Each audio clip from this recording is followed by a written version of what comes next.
স্বাস্থ্যই সম্পদ, এই চিরন্তন সত্যকে সামনে রেখে শনিবার এক বিশেষ সামাজিক উদ্যোগে সামিল হলো আগরতলা প্রেস ক্লাব। আইএলএস হাসপাতালের যৌথ উদ্যোগে প্রেস ক্লাব প্রাঙ্গণেই আয়োজন করা হয় একটি বিনামূল্যে স্বাস্থ্য পরীক্ষা শিবির। ব্যস্ত কর্মজীবনের ফাঁকে সাংবাদিক থেকে শুরু করে ক্লাব সদস্য সকলের স্বাস্থ্য রক্ষার্থেই এই বিশেষ পদক্ষেপ।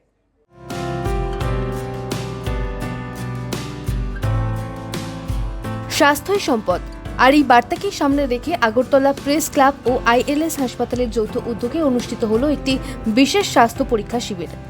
আগরতলা প্রেস ক্লাব প্রাঙ্গণে আয়োজিত এই ক্যাম্পে আইএলএস হাসপাতালের বিশেষজ্ঞ চিকিৎসকরা উপস্থিত থেকে স্বাস্থ্য পরীক্ষা ও পরামর্শ প্রদান করে। এদিন আগরতলা প্রেস ক্লাবের সভাপতি বলেন, সুস্থ জীবনযাপনের লক্ষ্যে আগরতলা প্রেস ক্লাব ও আইএলএস হাসপাতালের যৌথ উদ্যোগে আগরতলা প্রেস ক্লাব প্রাঙ্গণে আয়োজন করা হয় একটি বিনামূল্যের স্বাস্থ্য পরীক্ষা শিবির। আইএলএস প্রত্যেক বছর নিয়ম করে আইএলএস হসপিটাল আগরতলা নিয়ম করে আমাদের সাংবাদিকদের হেলথ চেক আপ করে প্রত্যেক বছরই, এবং বিশেষ করে মনোজ দেবনাথের নেতৃত্বে এবং আমাদের যে অভিষেক আছে আমাদের জয়েন্ট সেক্রেটারি, ওরাই মূলত এই প্ল্যানিংটা করে। কিন্তু এবার একটা নতুনত্ব করেছে, 3 দিন ধরে হয়েছে, 2 দিন ধরে ব্লাড স্যাম্পল নিয়েছে। ব্লাড স্যাম্পল নেওয়ার পর রিপোর্ট এসছে, রিপোর্ট পাওয়ার পর আজকে সবাই রিপোর্ট সহ পরীক্ষা করছে।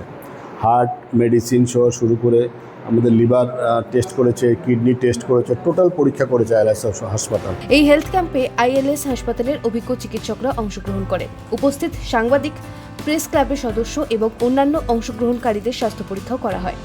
পাশাপাশি বিভিন্ন রোগ প্রতিরোধ, নিয়মিত স্বাস্থ্য পরীক্ষা এবং স্বাস্থ্য সচেতনতা নিয়ে প্রয়োজনীয় পরামর্শ দেন চিকিৎসকরা।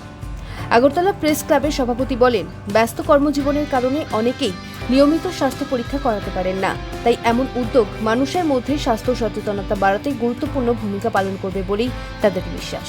আমি আবারও আমাদের যিনি উদ্যোক্তা অভিষেক বা আমাদের প্রেস ক্লাবের টিম, আমাদের আইএলএসের যে টিম মনোজের নেতৃত্বে, সবার কাছে আমরা আগরতলা প্রেস ক্লাবের পক্ষ থেকে অনেক কৃতজ্ঞতা জ্ঞাপন করছি।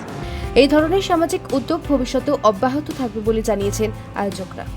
ত্রিপুরা থেকে দেবাশিস বসুর রিপোর্ট, সিএন ত্রিপুরা।